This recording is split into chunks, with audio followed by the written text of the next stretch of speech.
Terima kasih Anda masih bersama kami di Kompas Petang. Saudara kuasa hukum Peggy Setiawan, Tony RM, siapkan alat bukti kuat di sidang pra-peradilan kasus Vina. Salah satu bukti yang disiapkan yakni jejak digital antara Peggy dan temannya Dede Kurniawan. Tony RM bilang ada jejak digital yang menyatakan Peggy membatalkan pulang ke Cirebon. Sehingga saat peristiwa pembunuhan terjadi, Peggy masih berada di Bandung. Tony menegaskan bukti fakta percakapan di kolom chat atau messenger itu sangatlah kuat.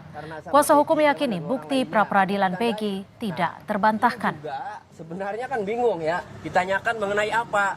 Kasih antara Dede dengan Peggy Setiawan ya menjelang kejadian dari Juli sampai September memang Peggy Setiawan berada di Bandung dan tidak tahu apa-apa. Optimis kalau hakimnya nggak masuk angin udah.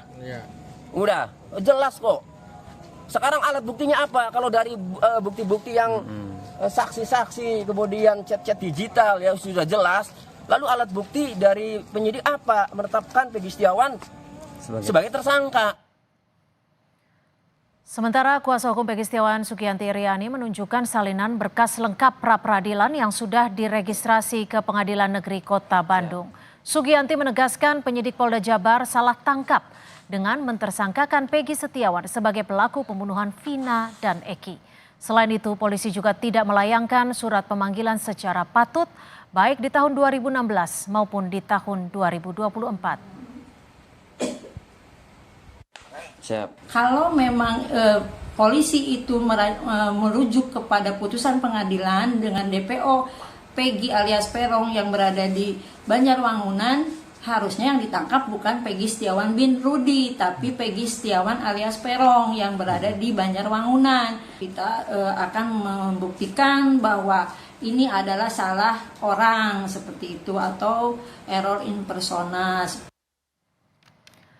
Usai pemeriksaan di Polresta Cirebon Kota Sabtu kemarin, melalui kuasa hukumnya Dede Kurniawan memastikan pada Sabtu 27 Agustus 2016 Peggy Setiawan memang benar ada di Bandung. Dede mengaku dekat secara personal dan juga sering chat Facebook di tahun 2016. Saat berkomunikasi melalui chat Facebook itulah Peggy menginformasikan kepada Dede soal tak jadi pulang ke Cirebon karena motornya disita polisi. Ya, Dede, ini Peggy. Ya, dari chat dia bersama Peggy Setiawan bisa ditunjukkan chatnya. Itu ya ternyata pada saat kejadian dari 27 Juli 2016 Peggy Setiawan berada di Bandung. Lalu dia menanyakan kapan pulangnya nanti ya minggu depan ya Rabu kan. Nah dia menanyakan lagi kapan pulangnya, nggak pulang-pulang. Sampai dijawab 1 September saya tidak jadi pulang karena motor saya dirampas oleh polisi.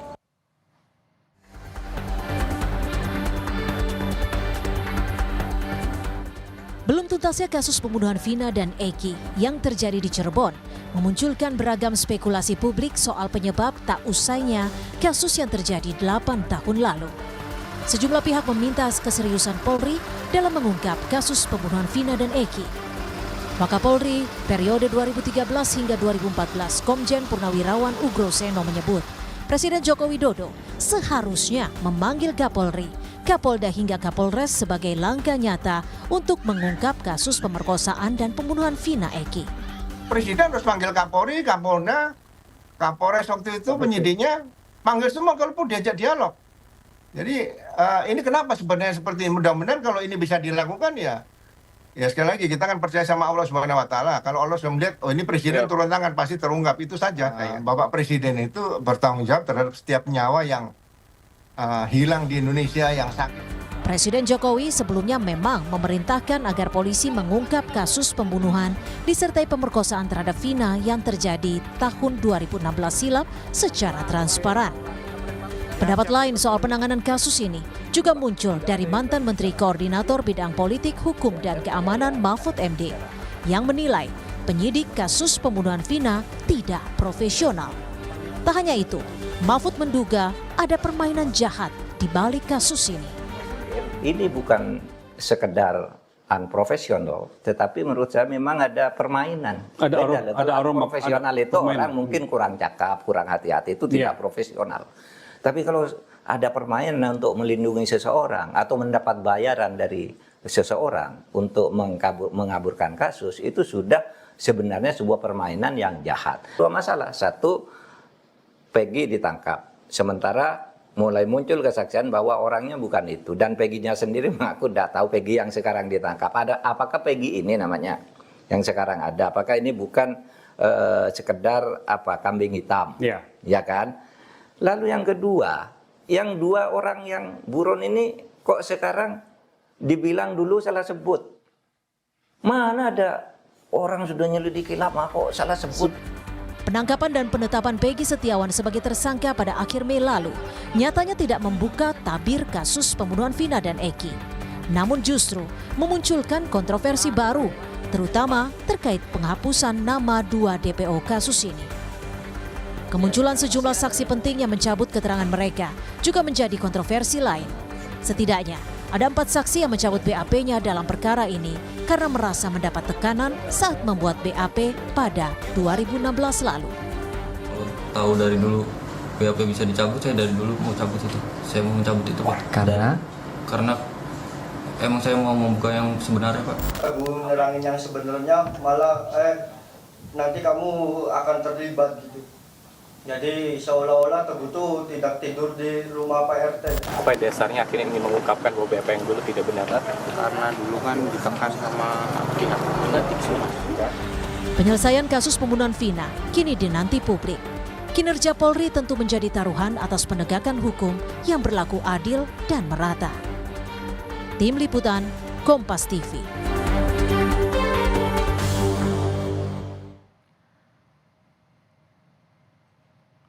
Kasus pembunuhan Vina Eki dinilai belum temukan titik terang yang jelas. Beberapa kejanggalan ditemukan setelah sejumlah saksi yang dihadirkan pada tahun 2016 lalu memberikan pernyataannya. Termasuk sorotan terhadap Ibtu Rudiana, ayah korban Eki.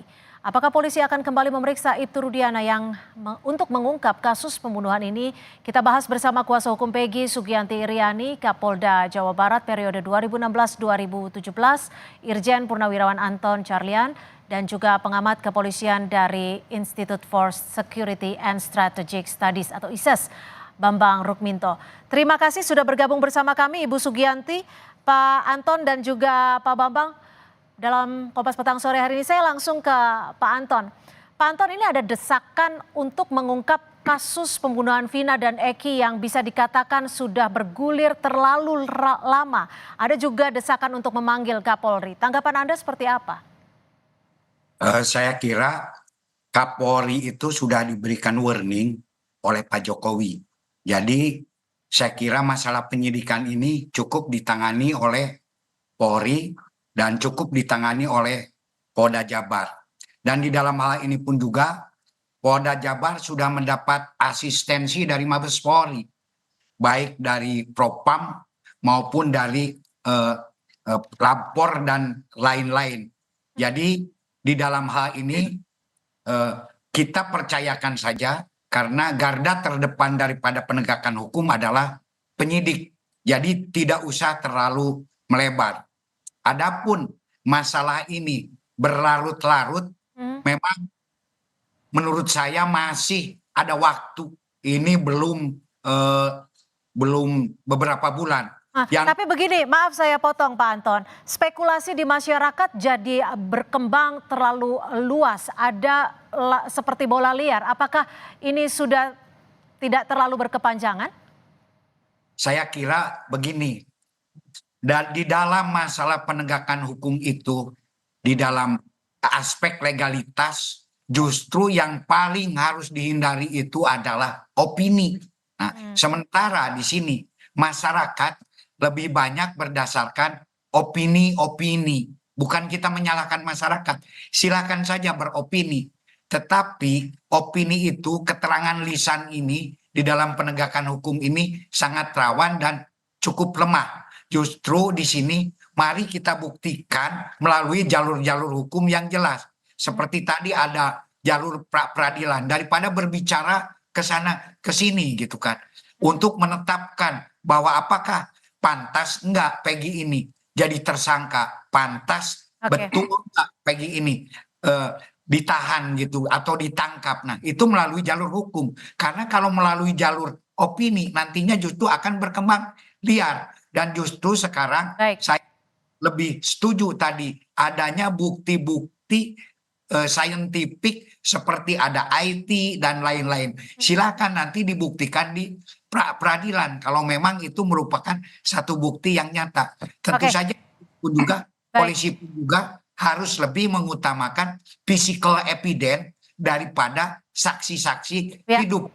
Karena saksi hidup ini ya bisa saja dicabut sewaktu-waktu gitu kan. Sementara physical evidence atau bukti-bukti fisik yang mati ini itu kekuatannya itu akan lebih akurat gitu kan. Misalkan baik, saya ke Bu Sugianti. Ibu Sugianti setuju jika disebut masih banyak waktu untuk mengungkap kasus ini?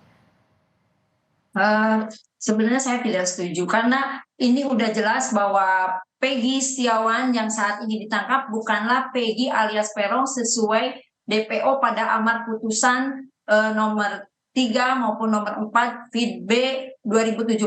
Karena di dalam jika memang pihak Polda akan melakukan penangkapan terhadap DPO sesuai dengan amar putusan, haruslah menangkap DPO, ciri-ciri DPO yang ada di amar putusan tersebut, bukan Peggy Setiawan bin Rudi. Karena Peggy, kalau memang pihak Polda menduga Peggy Setiawan bin Rudi ini adalah merupakan salah satu tersangka juga, harusnya dilakukan pemanggilan terhadap Peggy Setiawan ini sebanyak 3 kali panggilan secara patut.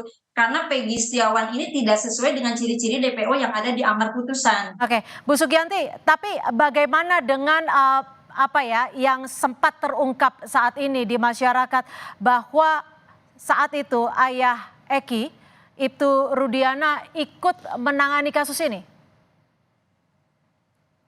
Ya justru itu makanya kan seperti yang dikatakan oleh Mahfud MD, di sini ada rekayasa karena secara tidak objektif kalau memang ayah Eki sebagai orang tua korban menangani perkara ini dengan emosi dan tidak objektif terhadap DPO yang memang dia katakan di dalam amar putusan tersebut. Baik, saya ke Pak Bambang. Pak Bambang, menurut Anda sendiri, bagaimana? Apakah diperlukan Ibtu Rudiana ini untuk diperiksa kembali?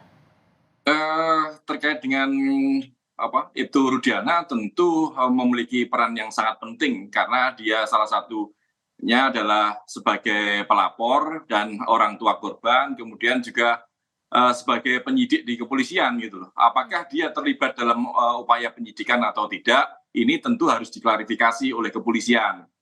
Karena ketika seorang pelapor dan kemudian menjadi salah satu ahli waris korban tentu memiliki subjektivitas dan padahal profesionalisme penyidik ini juga harus menjaga objektivitas. Makanya terkait dengan peran Ibtu Rudiana dalam penyidikan ini sangat penting sekali. Apakah dia terlibat atau tidak? Ini yang perlu diklarifikasi oleh kepolisian. Kasus ini sebenarnya sederhana. Mengapa berkembang sedemikian rupa dan sampai sekarang belum selesai? Ini tentu tidak lepas dari upaya kepolisian, minimal dugaan dari masyarakat, ada upaya kepolisian untuk menutup-nutupi. Karena terkait dengan subjektivitas itu tadi. Bila kepolisian menjaga profesionalisme dan objektif, tentu bukti-bukti terkait dengan mentersangkakan Peggy maupun yang lain-lain itu segera digelar agar tidak memunculkan asumsi kemana-mana. Kemampuan masyarakat itu hanya pada opini. Penyidikan itu adalah kewenangan kepolisian. Maka kami tangkap. Itu kepolisian yang segera membeberkannya seperti itu. Gimana Pak Anton? Anda setuju ada upaya kepolisian untuk menutupi kasus ini? Apakah memang Ibtu Rudiana ini perlu diberikan keterangan atau perlu memberikan keterangannya kepada publik? Saya kira itu juga sudah dilakukan secara proaktif oleh Polri. Propam Mabes Polri sudah melakukan pemeriksaan. Hanya hasilnya itu ya sedang kita tunggu sampai hari ini. Jadi sudah seminggu yang lalu Ibtu Rudiana itu sudah diperiksa. Nah betul sekali, saya setuju dengan Pak Bambang. Memang nanti hasilnya perlu satu klarifikasi sehingga tidak ada lagi nanti kecurigaan-kecurigaan. Dan juga tadi saya menanggapi masalah tertangkapnya FS atau Peggy di dalam hal ini, saya kira saya sudah tanyakan berkali-kali kepada pihak Polda, kenapa sampai ditangkap? Satu, karena PS yang sekarang ini adalah yang rumahnya sama saat itu 2016. Oke. Tapi perlu tidak ada penjelasan dari Kapolda Jawa Barat untuk menjelaskan atau terkait dengan hasil pemeriksaan terhadap Ibtu Rusdiana, ayah dari korban Eki? Saya kira saya setuju sekali gitu kan. Nah, justru di sini nanti kita akan tahu bagaimana hasil propam itu sendiri, dan bahkan saya yang pertama kali mengusulkan agar diadakan audit penyidikan gitu. Tapi apa sih Pak Anton sebenarnya yang saat itu terjadi ketika pemeriksaan, penyelidikan di tahun 2016 terkait dengan keberadaan Ibtu Rusdiana sendiri? Jadi Ibtu Rusdiana itu sendiri justru adalah sebagai pelapor dan ditariknya ke Polda itu justru untuk menjaga netralitas. Nah, apakah yang bersangkutan ini punya peran di dalam menangkap langsung ataupun yang lain-lain, kan itu bisa dikonfrontir dengan para tersangka yang sekarang.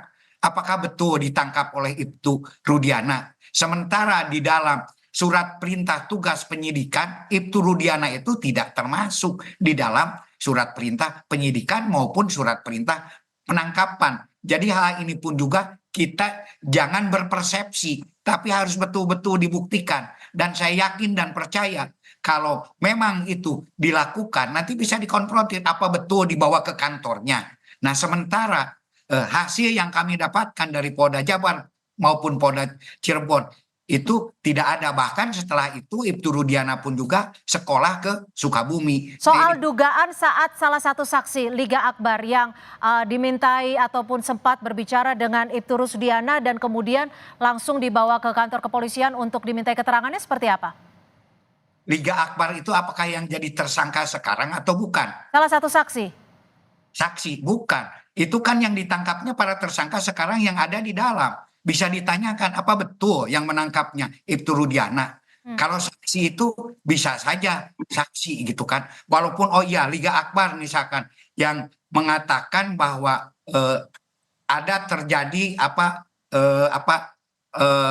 pelemparan itu. Tetapi itu kan tidak begitu signifikan, tetapi yang paling signifikan adalah para tersangka yang sekarang berada di sana. Betul nggak ditangkap oleh Ibtu Rudiana? Betul nggak dibawa ke kantornya? Kan ini bisa dikonfrontir nanti. Jadi kita sendiri tidak berpersepsi, dan jangan lupa ketika di dalam sidang pengadilan pertama saja dari salah satu pengacara Peggy dengan pengacara Pina dengan Eki menyatakan bahwa para terdakwa yang sekarang ada pun juga istilahnya memberikan keterangan membetulkan terjadinya pembunuhan dan penganiayaan. Oke, saya ke Bu Sugianti. Bu Sugianti, bagaimana Anda melihat terkait dengan rangkaian kasus ini saat ini?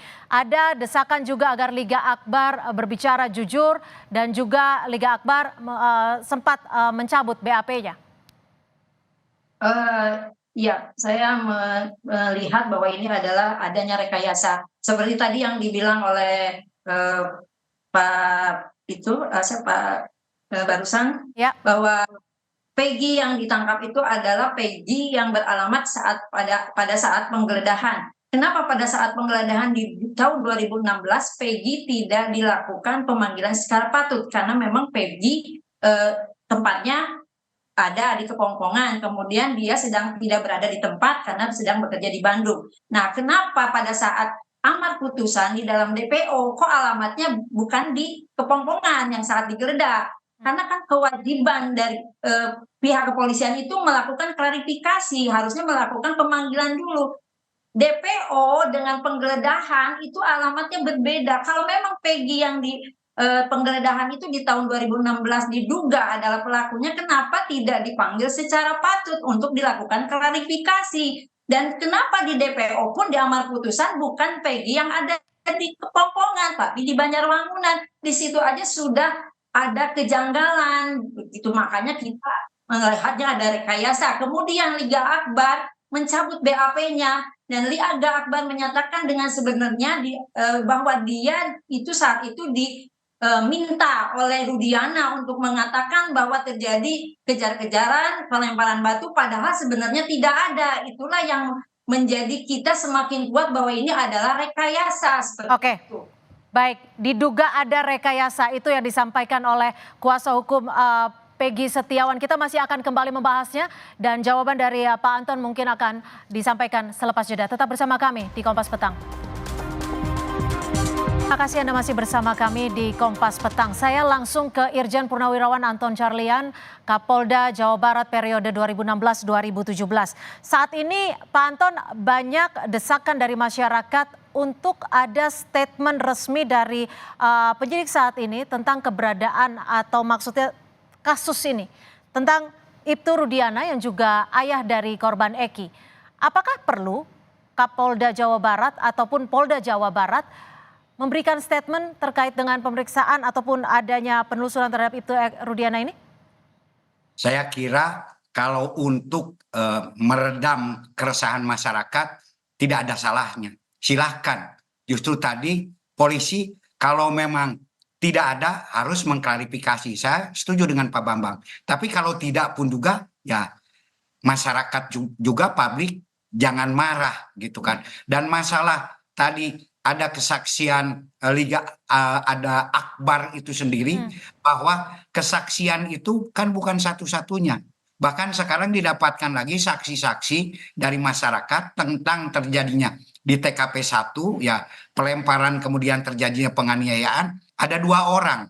Jadi silakan saja kalau mau dicabut. Jadi kita pun juga jangan terburu-buru mengatakan bahwa hal tersebut adalah sebuah rekayasa. Dan masalah PS pun juga bukan masalah kenapa tidak dipanggil, kenapa tidak ini. Yang paling penting itu apakah benar yang ditangkap sekarang ini PS yang di DPO atau bukan. Nah di sini saya tanyakan kepada penyidik. Kamu bagaimana menentukan ini? Pak, saya punya kualitas saksi yang luar biasa. Siapa? Okay. Itu adalah kawan satu SD, satu SMP yang sekarang juga sebagai dakwa atau terpidana. Dan dia menyatakan bahwa betul PS itu yang sebagai tersangka. Baik, kami tangkap. Saya ke Pak Bambang. Pak Bambang, perlu tidak seperti apa yang disampaikan oleh Pak Ugroseno bahwa Kapolda Jawa Barat ini harus dipanggil, dan juga tentang Ibtu Rudiana ini, ayah dari Eki?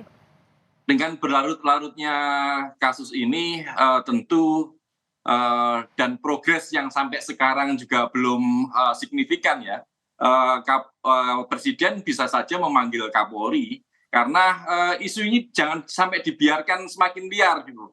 Kasihan masyarakat dengan problematika yang lebih penting lagi di luar gitu. Makanya kalau dalam waktu dekat Kapolda Jawa Barat maupun penyidik dan maupun Kadipropam yang belum bisa mengklarifikasi kasus ini dengan benar, tentu Presiden wajib segera memanggil Kapolri agar Kapolri bisa bertindak lebih cepat dan meminta pertanggungjawaban Kapolri terkait dengan penyidikan kasus ini seperti itu, sehingga masyarakat tidak diombang-ambingkan dengan opini liar, kemudian ada pencabutan kesaksian, munculnya banyak saksi dan yang lain-lain seperti itu. Baik, singkat saja dari pengacara Peggy Setiawan, Ibu Sugianti, apa yang saat ini, proses hukum apa yang saat ini sedang dijalani dan upaya apa saja?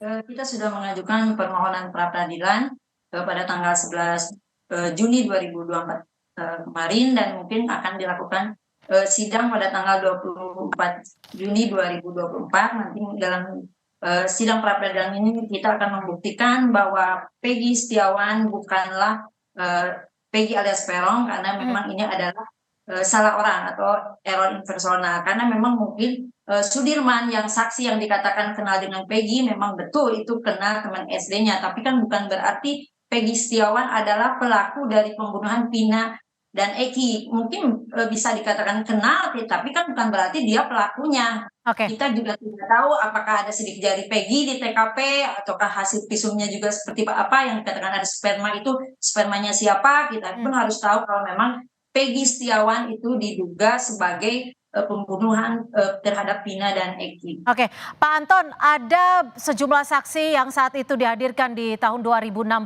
rame-rame mencabut BAP. Apakah ini bagian dari salah satu bukti bahwa ada ketidakberesan saat pemeriksaan dan juga penyidikan di tahun 2016? Betul, ada yang mencabut. Tetapi sayangnya ketika di sidang pengadilan mereka mengatakan hal yang sama, bahwa mereka juga ikut melakukan satu penganiayaan.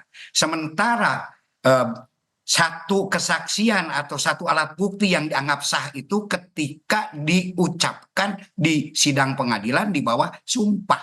Nah, ini ada saksinya para pengacara, walaupun saat itu sidang tertutup. Jadi tapi saat ini para saksi itu mengaku bahwa mendapatkan tekanan sehingga berkata seperti itu. Tekanan dari siapa? Sementara setelah di sidang pengadilan itu penyidik sudah tidak ada, jaksa tidak ada. Siapa yang menekan? Tidak ada yang menekan. Itu. Dan justru di sini pun juga ya jangan lupa apabila seseorang itu memberikan keterangan yang tidak benar, itu akan diancam dengan sumpah palsu. Yang ancamannya 9 tahun itu kan. Jadi justru yang jadi kita patokan itu bukan di BAP. BAP bisa kemana saja. Tetapi ketika di sidang pengadilan, dan di sidang pengadilan mengatakan bahwa mereka juga turut melakukan. Sehingga jalannya proses penganiayaan TKP 1, TKP 2 sampai TKP 3 itu jelas tergambar. Nah bahkan diadakan banding sampai kasasi ditolak. Kenapa? Karena bukti yang sudah cukup berdasarkan criminal justice system. Dan saya sarankan sekarang kepada Polda Jabar agar lebih responsif memberikan informasi. Sehingga dengan demikian masyarakat pun juga bisa ada informasi-informasi yang komunikatif. Baik, kami tangkap Pak Anton. Saya ke Pak Bambang terakhir singkat saja. Apa yang harus ditelaah dan juga bagaimana untuk menuntaskan kasus ini? Di tengah ada pencabutan BAP, di tengah ada statement berada di bawah tekanan saat melakukan BAP.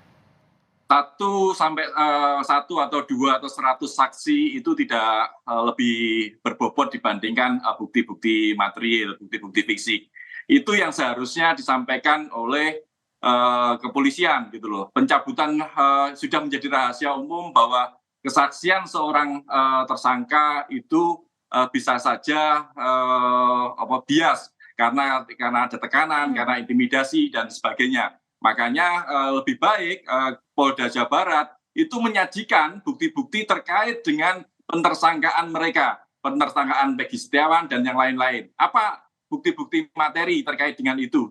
Ini terkait dengan forensik, otopsi dan lain sebagainya. Kalau itu bisa dijelaskan oleh kepolisian, tentu akan membatalkan atau menghapuskan dari kesaksian, bahkan pencabutan kesaksian-kesaksian dari berbagai orang tadi. Seperti itu.